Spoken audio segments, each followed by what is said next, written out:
So welcome to our Dream Big at Home session from Woodcraft Folk, where we are looking at cultivating a community garden. And I'm going to pass over to Caroline, who will introduce herself and the session.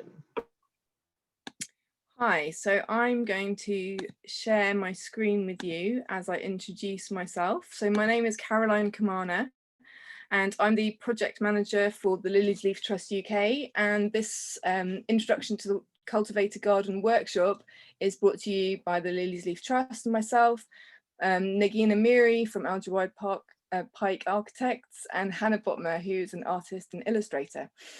Our logos you can see on the right hand side of the screen, and I'll talk through that a little bit more in a moment. And on the left you can see Open Cities Learning from Architecture programme, who've made this workshop possible. So a little bit of background as we get started. The Lilly's Leaf Trust UK are working with the Anti-Apartheid Movement archives and some other organisations to preserve, redevelop and make publicly accessible a historically really important building, which is the former African National Congress headquarters in London, which is in Penton Street in Islington. So just to show you exactly where this is, this is the borough of Islington within London, and the red arrow there is pointing to where the building is. A little zoom in. For those of you who are familiar with Islington, Penton Street goes towards Angel Tube Station. Some of you who may live in the area may have noticed this building. On the first floor, number 28 Penton Street, you might have noticed the small round green plaque which is on the front. It's not just about a building though, it's really about the crucially important social and racial justice legacy that the building gives us access to. And it's one that in a world still full of inequalities is critically important today. So the heritage that we're going to look at is the story of a struggle for freedom, the freedom for Black and other non-white South Africans. It's a story about resilience, about action, and about solidarity, both within South Africa and across the rest of the world. So it's a global history, and it's one that continues to be relevant today, particularly resonant with movements like Black Lives Matter. And it's also a story that has the power to inspire us all, to give us strong and positive examples of ways that we can work together to make the world a better, fairer place. And it shows that change really is possible when we work together for good. So today we want to work through with you some ideas and thinking about how we can show those themes through the designing of a new garden space at Penton Street. So I don't know how familiar you are with the history of apartheid, so I'm just going to play you a very short video, lasts about 1.5 minutes, which tells you about the history of apartheid.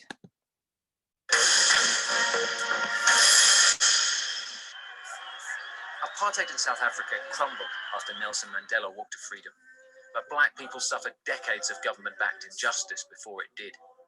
Apartheid really began in 1948, but separating Black Africans from the white minority had long been a policy aim.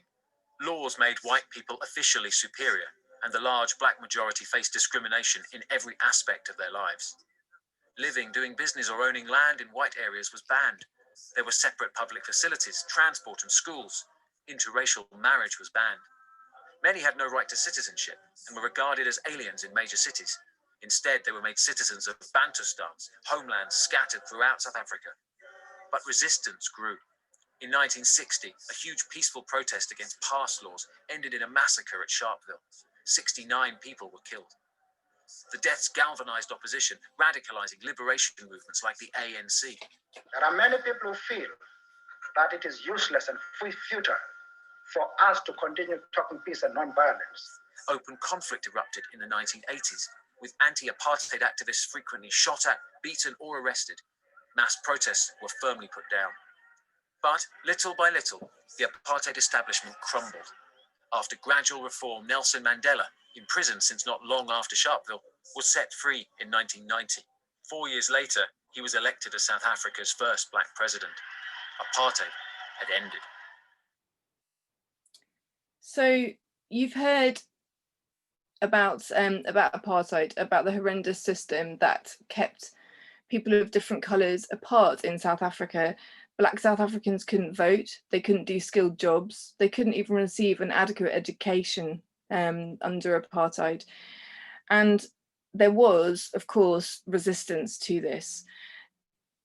It was a resistance that was both within South Africa and internationally, but penalties imposed on people protesting against apartheid in South Africa were really, really severe. It was actually very dangerous to be against apartheid. So what this meant was that those who were fighting against the apartheid injustice had to, at some point, carry out their operations out of view. They had to hide. And so this aerial photograph shows you a farm. And it's not a farm with animals that you might expect, but it's a farmstead. So this building, it's on a 28-acre plot, and the farm was called Lilly's Leaf Farm. It was in the suburb of Rivonia in Johannesburg, and it became the centre of resistance to apartheid. A white family, the Goldbergs, were installed as the residents of the farm, and it was their skin colour that provided cover. It became a safe house and a place for organisations that were then banned by the apartheid government to meet and make plans. And some of you, I'm sure you will know the person in this picture, Nelson Mandela, who we heard about in the video. He used the farm as a hiding place. You can read here about what he's written in his autobiography, Long Walk to Freedom. But in not too long, about 18 months or so after the property was bought, the South African police became aware that this was a centre of resistance. And the police planned to raid the farm after receiving a tip-off. They were looking for Walter Sisulu, who was the Secretary General of the ANC at the time, because he had given a radio broadcast. Now, hidden from view in this aerial picture is a very thin radio transmitter, and Radio Freedom was broadcast from Lilly's Leaf Farm. And the reason it was broadcast was to let people know that there was still activity to work for freedom. But unfortunately, it also led the police to the resistance leadership. So the name Lilly's Leaf is where the Lilly's Leaf Trust UK gets their name from. And it denotes how the Trust's mission is rooted in collective action that is aimed at promoting freedom, equality, democracy, and it references the different peoples who came together. There were people from different political parties, different races, different religions, who all gathered together to try and make change possible in South Africa. So today, this is actually in South Africa, is actually a museum site itself, and is run by the Lilly's Leaf Trust, and we are a daughter trust of that, the Lilly's Leaf Trust UK. So back to this farm, 18 people were arrested that day in 1963. 16 of them were eventually put on trial at the Rivonia trial, including Mandela, and this was the trial that led to their life sentences. One of those who was arrested was the man who, I think you can see my cursor moving here with the glasses on top left, was Dennis Goldberg. Now you might recognise his name, because yes, this is the very same Dennis Goldberg who was made honorary president of the Woodcraft folk, and who held that position until his sad passing away earlier this year. I just want to read you a letter that he wrote to the Lilly's Leaf Trust a couple of years ago. I won't read the whole thing, but he says that in 1963 he was sentenced to life imprisonment at the Rivonia trial. He was released from Pretoria Central Prison in 1986 after spending 22 years behind bars, and he moved to London, where he worked for the ANC until 1994. He says, "I have warm memories of my time in London, the welcome I received, the freedom, the reconnections made with other ANC exiles, the massive support for our liberation struggle from the British anti-apartheid movement, and the eventual unbanning of the ANC and the release of my fellow comrades. These were exhilarating times indeed." Now he starts to talk about the building that I showed you earlier. He says, "I would be delighted if these memories were made accessible to others, especially young people who perhaps have never had the opportunity to come to terms and grips with the real struggles that were fought for freedom and democracy in South Africa."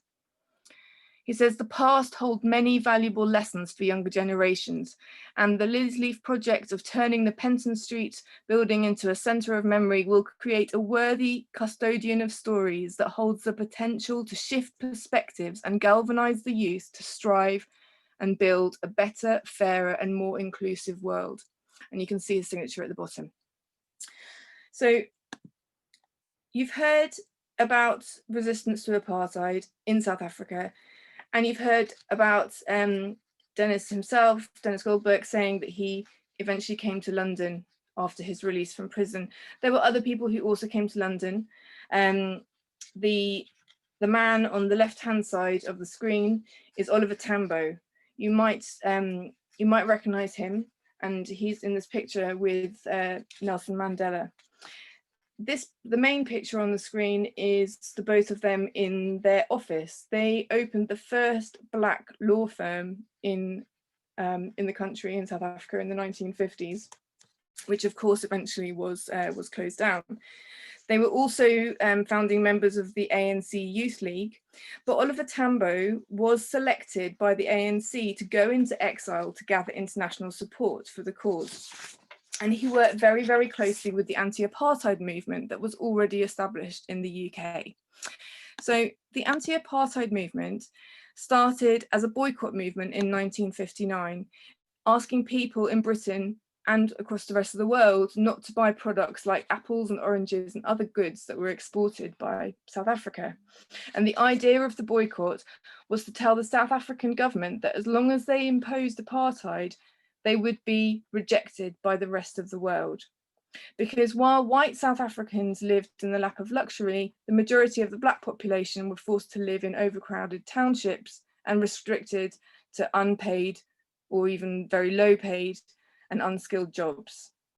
So the anti-apartheid movement really started right at the end of the 1950s and gained momentum in the 60s and 70s. And in the 1980s, you can see this picture here of Trafalgar Square filled with literally tens of thousands of people. In the 1980s, the anti-apartheid movement held its biggest ever campaign, which was actually for the release of Nelson Mandela from prison. And here you can see an image from the 1988 concert that was held at Wembley Stadium that celebrated his 70th birthday, one that he spent behind bars. This concert was shown on television in over 60 countries to an audience of millions over the world, and Nelson Mandela became a household name. Now, I want to just flip to something else. The woodcraft folk, as you know, with the connection with Dennis Goldberg, were supporters of the anti-apartheid movement and very often took part in activities. This also took place in 1988. It was a sponsored walk, essentially, all the way from Glasgow to London, again to celebrate the 70th birthday of Nelson Mandela. One of the 25 walkers, a lady called Joni McDougall, made a scrapbook of her experience. So that's the front cover of the scrapbook, and that just shows you the route that they took from Glasgow, eventually all the way down to London. And I just want to show you what she recorded on the 15th of July as she passed through St Albans. So just to make those images a little bit bigger, you might recognise the logo worn on the blue jackets of these children. Yes, it's the Woodcraft Folks logo. They came along to support this walk. The children had created these wonderful posters here with spanning the world with friendship. And I think this is perhaps my favourite photograph. They had made a birthday card for Nelson Mandela, which you can see Woodcraft Folk children here holding. So I think by showing you these photos, I just want to kind of show you the real connection between the anti-apartheid movement, the Woodcraft folk, and really the legacy that we're working with at 28 Penton Street and what we want to achieve through the Centre of Memory. Because today we're focusing on a a workshop to cultivate a garden. And the picture I've just popped up on the screen now is an image of people gathering under a tree. In many African cultures, there is a really strong ritual of gathering outside. It might be in a place called a boma, which is a sheltered place, which could be lined with bushes or rocks, or under a large tree, which gives shelter. It could be a baobab tree, a marula, or a mapani tree. And the tree is a symbol of the longevity of the earth, of its sustenance. Its roots are fed by the earth's natural water sources, and its canopy provides shade and fruits for those who gather animal or human underneath. And I want to show you this tree. You probably wouldn't find it in the UK. It's called a Jacaranda tree, and it's in blossom right now. In the Southern Hemisphere, it's coming into springtime. And this Jacaranda tree has this amazing purple blossoms, and it actually characterizes Johannesburg in October. A little bit like the sort of cherry blossoms that Japan are famous for in April. Jacarandas characterize Johannesburg in October, where we are now. Johannesburg is a city that was built in a kind of gold rush, where people rushed to South Africa to look for minerals, precious minerals, but it's also the seat of the Constitutional Court for South Africa, which is built on the site of a prison where people like Nelson Mandela and even Mahatma Gandhi, who were fighting for freedom, were kept. This image is from the front of the Constitutional Court, and you can see 11 different languages represented. These are the official languages of South Africa, and the fact that they're all included here, as are 11 people included in the logo of the Constitutional Court, shows that every person, whatever their colour, their language, their background, is included equally as part of South Africa. And the tree also represents the idea of meeting under a tree as a community that we saw right at the beginning. So I want to really think about these ideas of justice, about community, about solidarity with a cause, and coming together as we imagine how we might create a garden. And the very last thing I'm going to tell you before we move into more creative part of today's presentation is a little story about Nelson Mandela, who, whilst he was in prison on Robben Island, was very aware that apartheid carried on within prison. So if you were a black prisoner, you were given less food than if you were an Indian or a white prisoner, who would get much more food. If you were a black prisoner, you would get lesser quality blankets, and so on. So the system of apartheid existed even in prison. So gradually Nelson Mandela began a campaign to improve conditions for prisoners. He was first of all placed in solitary confinement for what was regarded as insubordination, or basically being sort of badly behaved. But gradually the prison authorities began to listen, and he was allowed to set up a small kitchen garden on the island. And this garden gave Nelson Mandela and other prisoners an immense source of happiness. It was also really important for their physical well-being and their mental well-being. And they grew things that grew well on the island, like tomatoes and chilies and peppers. And obviously tomatoes and peppers grow very well here as well. I'm going to stop talking at you now, and I'm going to hand over to Negin. Hello, everyone. My name is Negin Amiri. I work at Ajawad Park Architects. I'm an architect, and we are working with Lilly's Leaf Trust to design and build a new center of memory and learning at the former African National Congress headquarters in Islington. To give you a bit of idea of the context and the building we are talking about, I have a 3D model here to show you, which is this. I just turn it around so you can see. So the building we are talking about is this one. You can see it better from this side. This is the building, 28 Benton Street. And as you can see, we have quite a big garden in here.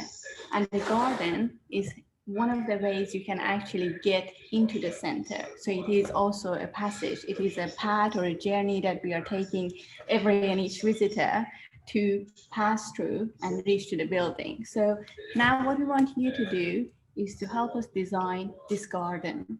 Imagine you are a visitor to the Center of Memory and Learning. We want you to tell us what you want to see in this garden, what you want to see in this path that you are, crossing to get to the building, and what you want to do in there. So our idea is that this is a community and education garden. We want to turn this garden to a meeting place where people can gather and enjoy and learn. And so what we want you to do is to come up with ideas about what this garden look like. And as you can see, we have a few neighbors, which we have drawn for you on paper. I have here.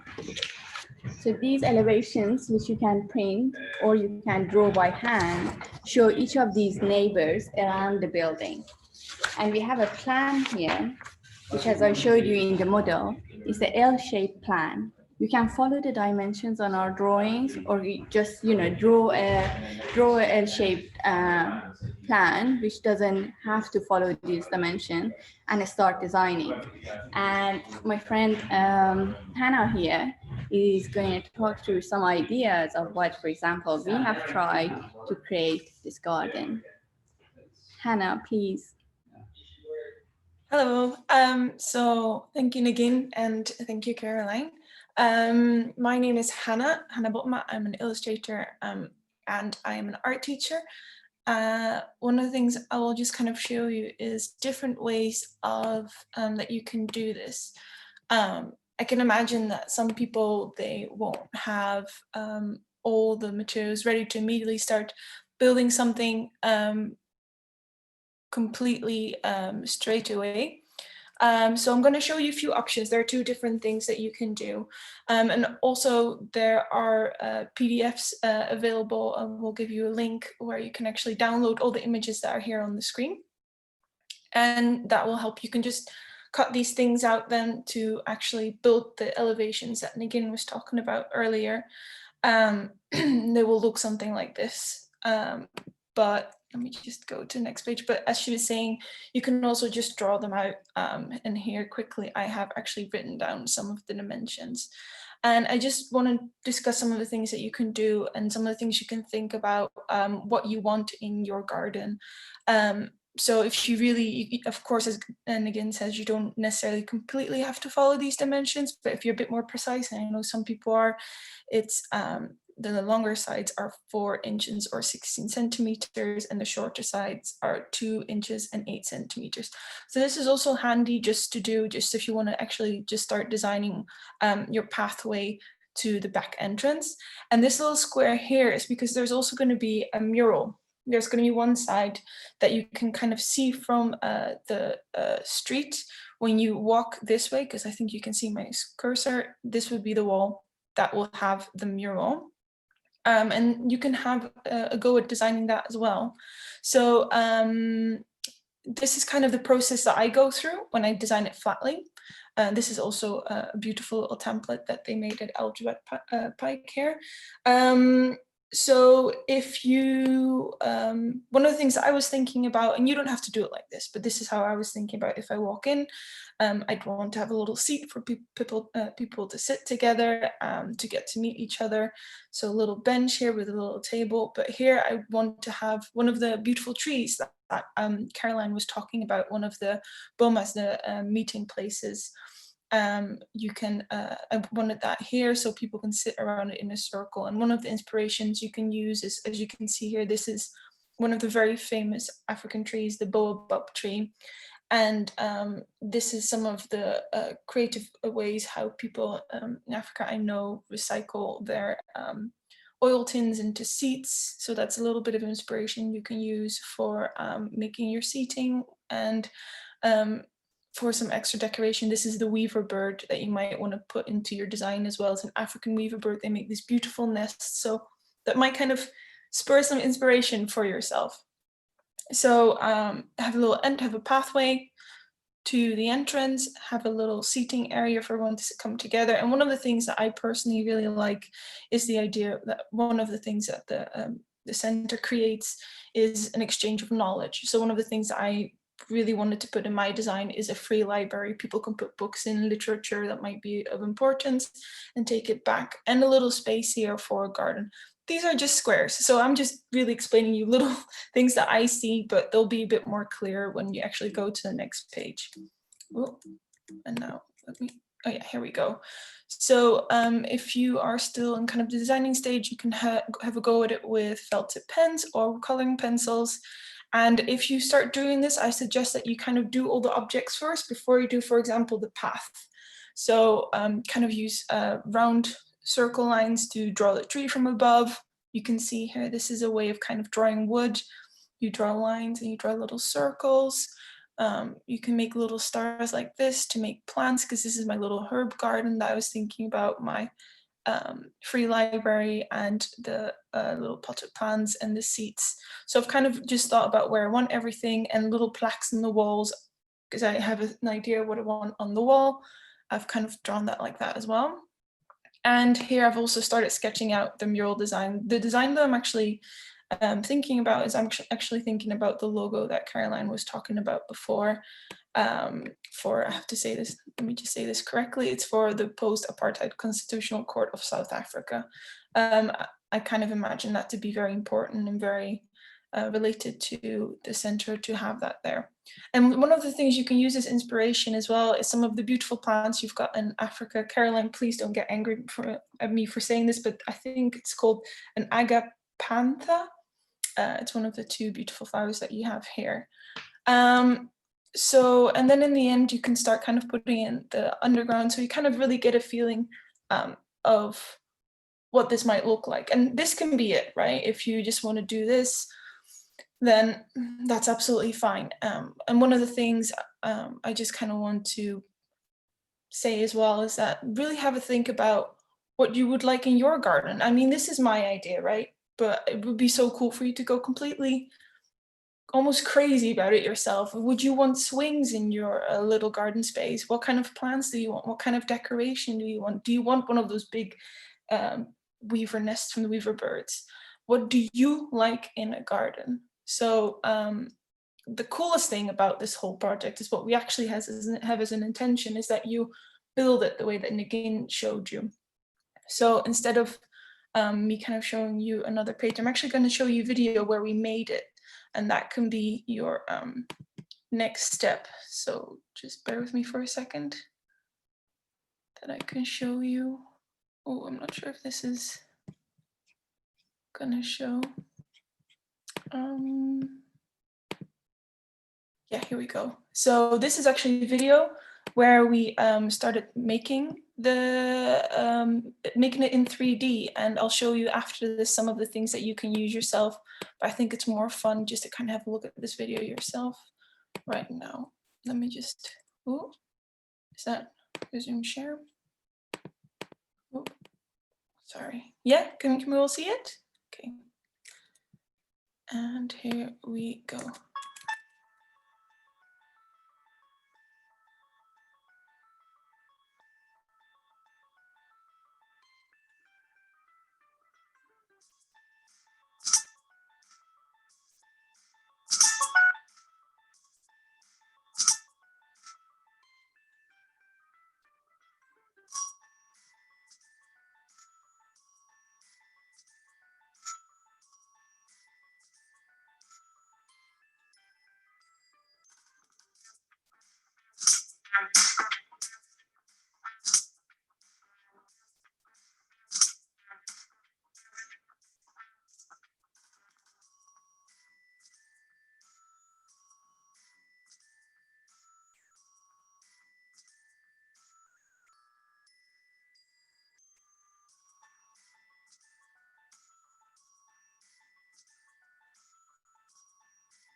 The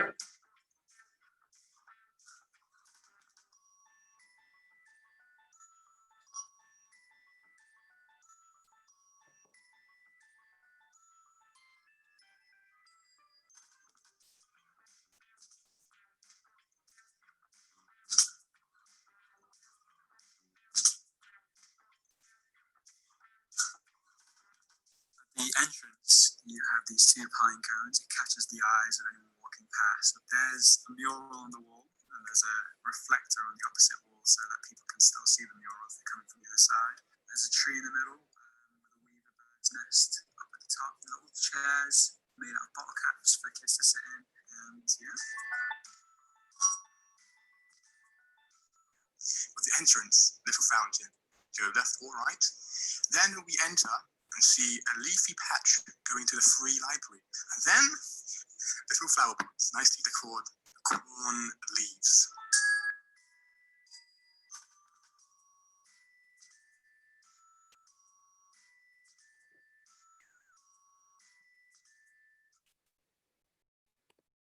So yeah, that's just actually the most fun part. Of course, I imagine not everyone's got the space to do the just the whole crafting things, but I mean, you can use old shower bottles, old shampoo bottles, egg boxes. When you go for a walk, pick up some sticks, pick up some leaves, toilet rolls, kitchen rolls, and this is what lemons come in. So just have a look around and see what you can use and you can stick together. It's your garden, really. So that was me.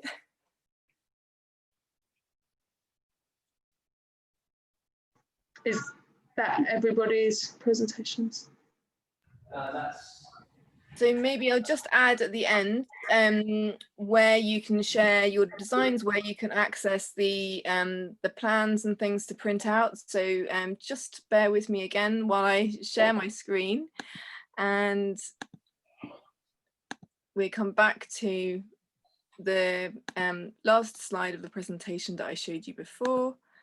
And on here, you can see that on the Learning Open City page, you go to the web page there, learning.opencity.org.uk/cultivate a community garden. You'll find all the PDFs that you need to help you with either the floor plan version of the activity or the 3D build version of the activity. And you can actually combine those two activities together as well. There are lots of different options. We are really, really looking forward to seeing what you create. So please, please share your designs with us.